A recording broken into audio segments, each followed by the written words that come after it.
दिन एक अमीर व्यापारी किसी काम से एक गांव में जा रहा था। बारिश का मौसम था, झमाझम बारिश हो रही थी और रास्ते में जगह जगह गड्ढों में पानी भरा हुआ था। अचानक रास्ते में गाड़ी खराब हो गई। व्यापारी के साथ कोई नहीं था। उसने गाड़ी सड़क किनारे खड़ी कर दी और किसी वाहन का इंतजार करने लगा, लेकिन घनघोर बारिश और तूफान की वजह से सड़क सुनसान था। शाम ढलने लगी तो व्यापारी को चिंता सताने लगी।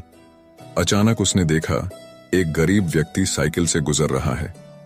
सड़क किनारे अपनी गाड़ी में बैठे बैठे उसने साइकिल सवार को आवाज देकर रोका और पूछा कि कहीं कोई गाड़ी का मैकेनिक मिल सकता है क्या। साइकिल सवार ने बताया कि इतनी बारिश में दूर दूर तक उसे कोई मैकेनिक नहीं मिलेगा। यह सुनकर व्यापारी चिंतित हो उठा। तब साइकिल सवार ने बड़ी विनम्रता से कहा, भाई साहब, अगर आप चाहें तो पास ही बने भगवान के घर में आज रात विश्राम कर सकते हैं। वहां आपको रहने की सारी सुविधाएं मिलेगी। व्यापारी राजी हो गया। उसने सोचा कि आज रात मंदिर में ठहर कर अगले दिन सुबह वो गाड़ी मरम्मत का कोई रास्ता देख लेगा। साइकिल सवार ने उसे अपनी साइकिल पर बिठाया और चल पड़ा। थोड़ी देर में दोनों एक छोटे से मकान के सामने पहुंच गए। साइकिल वाले ने दरवाजा खटखटाया तो एक स्त्री ने दरवाजा खोला। व्यापारी को संबोधित करते हुए साइकिल वाले ने कहा, यह मेरी पत्नी है। इस भगवान के घर में सिर्फ हम दोनों रहते हैं। हमारे बच्चे शहर में नौकरी करते हैं। आइए, अंदर पधारिए और आराम से बैठ जाइए।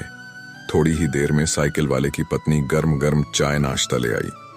रात का खाना भी पकने लगा।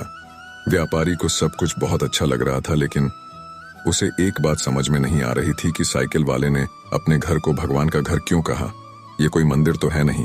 आखिर उससे रहा नहीं गया तो उसने पूछ ही लिया कि वो क्यों अपने मकान को भगवान का घर कह रहा है।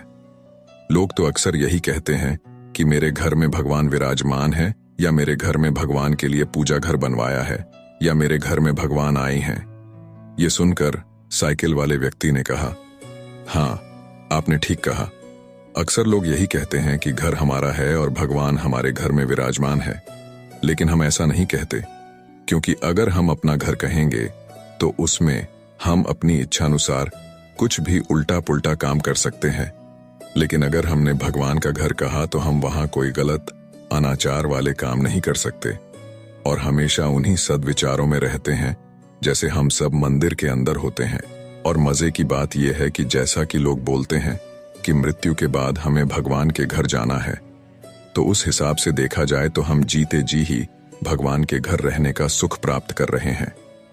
उस गरीब व्यक्ति के इतने सुंदर विचार से व्यापारी बहुत प्रेरित हुआ और उसने भी अपने घर को भगवान का घर कहने का मन बना लिया।